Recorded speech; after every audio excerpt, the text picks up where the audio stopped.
So last week, I think it was last week, yeah, last week, a handful of us attended the Western Buddhist Monastic Gathering, and it took place for the first time ever online this year um, due to all the COVID restrictions going on.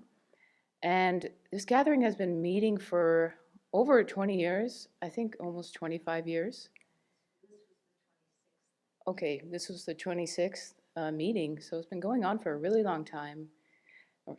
And I think Venerable Children was at some of the first ones, yeah, founding member.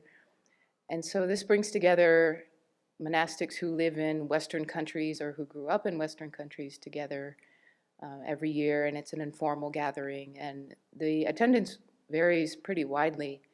I've only been to two, counting this one, but this year there were about 50 monastics from different traditions, Theravada, Zen, different Tibetan traditions from all across the world, people calling in from Asia, Europe, the Americas. And yeah, the host was online. And so on the first day of the gathering, there was a panel that brought together two of the most senior attendees and two of the most junior attendees to talk about each of the four different themes of this year's gathering. And Venerable Children talked about the theme of Sangha as a guide, and Venerable Bhikkhu Bodhi also talked about wisdom for the future.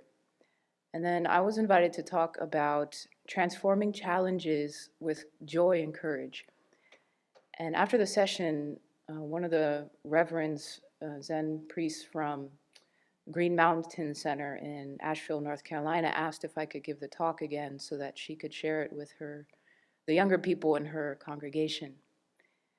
And her name was Venerable Tejo. So when I first received the invitation to talk about the theme, transforming challenges with joy and courage, I thought I'm not the right person to talk about this because I get so easily discouraged by the news. And most days I just try to run away and keep my head out of the toilet. And whoever is talking about this topic should be like reaching out, going out, helping people with so much joy and enthusiasm.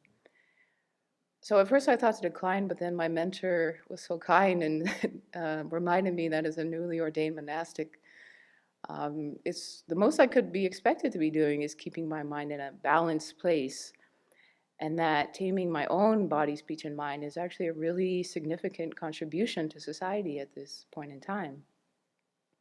So judging by what's going on in politics and the environment, the economy, and the media, I definitely feel like I'm living in the Kali Yuga.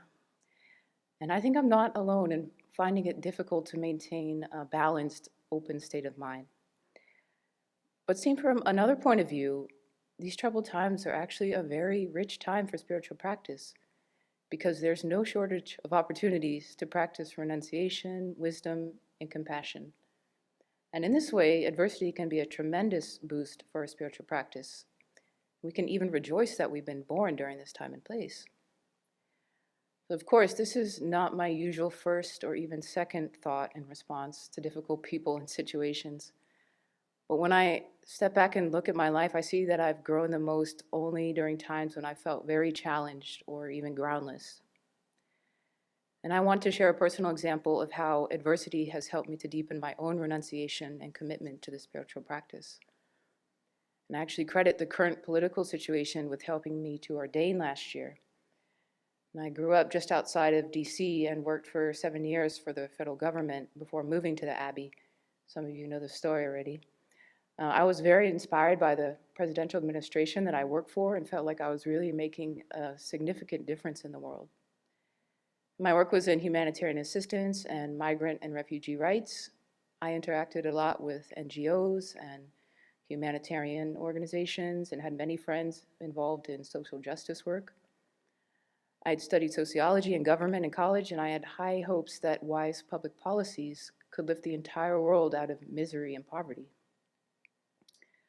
I found the mission of my work very fulfilling, but eventually grew tired of the bureaucracy and the politics, and I saw that a public servant's work could never be completely pure.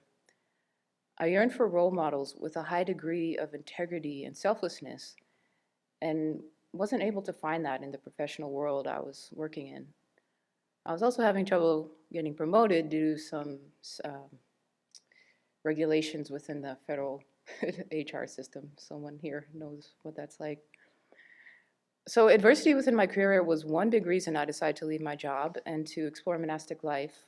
I visited a few different monasteries across the United States. I went to Nepal to teach English, and then I eventually came to the Exploring Monastic Life program at the Abbey.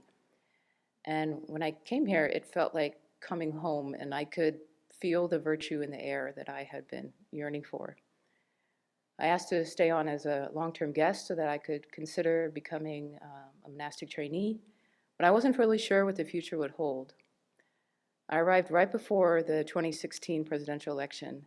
And I remember thinking that if one of the candidates became president, maybe I could go back to DC and work in their administration and advance all the good social causes I knew they would get involved in. However, those dreams fell apart. The morning someone announced in the meditation hall that another candidate had won the electoral vote, and my body and mind were in shock for many days afterwards. That was one of my first experiences with shock. And I was devastated, but at that moment it became crystal clear just how unreliable worldly pursuits are. All the work I'd put into those great social causes seemed to evaporate overnight, along with the sense of meaning and purpose I had derived from them. And I knew then that my focus would now have to be on spiritual practice. So against this backdrop, I saw moving to the Abbey as an escape from all the corruption and craziness in society. I saw myself as done with vainly fighting for social justice and instead pursuing the real solution to suffering, which is transforming the mind. I decided to prioritize my own practice and ignore what was going on around me as much as possible. However, this approach turned out to be impossible for a few reasons. First is that the Abbey is very committed to sharing the Dharma with as many people as possible, and we keep our doors open every day of the year except 2 months when we're in retreat.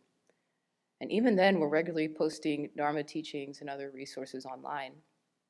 With a mission like creating peace in a chaotic world, it's pretty hard to live here and to stick your head in the sand. Second is that living in a community where everything you do depends on other people's cooperation makes clear that there is no firm dividing line between my time and your time, my space and your space, my practice, your practice, and my happiness and your happiness. In a community, it's impossible not to be affected by those around you and to also affect them in turn. And then lastly, all the recent upheavals in society, such as the COVID pandemic, resurgent racism, climate disasters, government corruption, have continually pulled me out of my bubble of self-concern and spotlighted the very grave suffering of others. And in this way, the challenges of living in community and the increasing amounts of adversity that all human beings seem to be facing at this time have been the push that I needed to figure out what compassion and wisdom actually look like within a living, breathing human being. The rise in hate crimes and hate speech in America has forced me to confront the seeds of hatred, fear, and despair that so easily arise in my own mind. They have shown me just how limited my equanimity is towards certain groups of people, and have challenged me to develop compassion for people that I find harmful and threatening. The recent scandals and lies in government and religious institutions have helped me increase my integrity and ethical conduct by pushing me to look closely at my own values and whether I'm living up to them.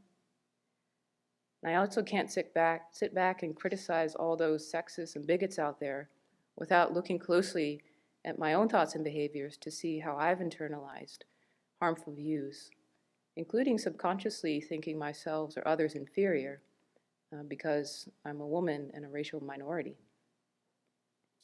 And then all the social restrictions we put in place at the Abbey due to COVID, as well as witnessing fellow monastics dealing with sicknesses and surgeries and other challenges, have brought home the Buddha's teaching that everything is interdependent and that each individual must take responsibility for the impact that we have on each other.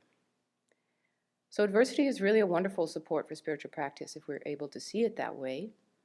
And at the same time, it's super helpful to have a community, a spiritual community that can support us through our struggles and serve as reminders of how to behave ethically and compassionately in difficult situations.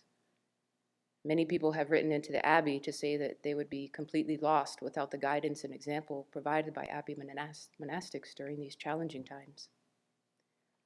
So I was very thankful for the opportunity to reflect on the theme, transforming challenges with joy and courage, because it helped me to appreciate the monastic path.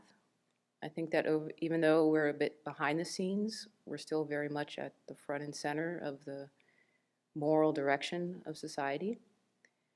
And I still believe that taming my own mind is a valid way to address the difficulties in society right now, but with the recognition that inner work and outer work are never completely separate.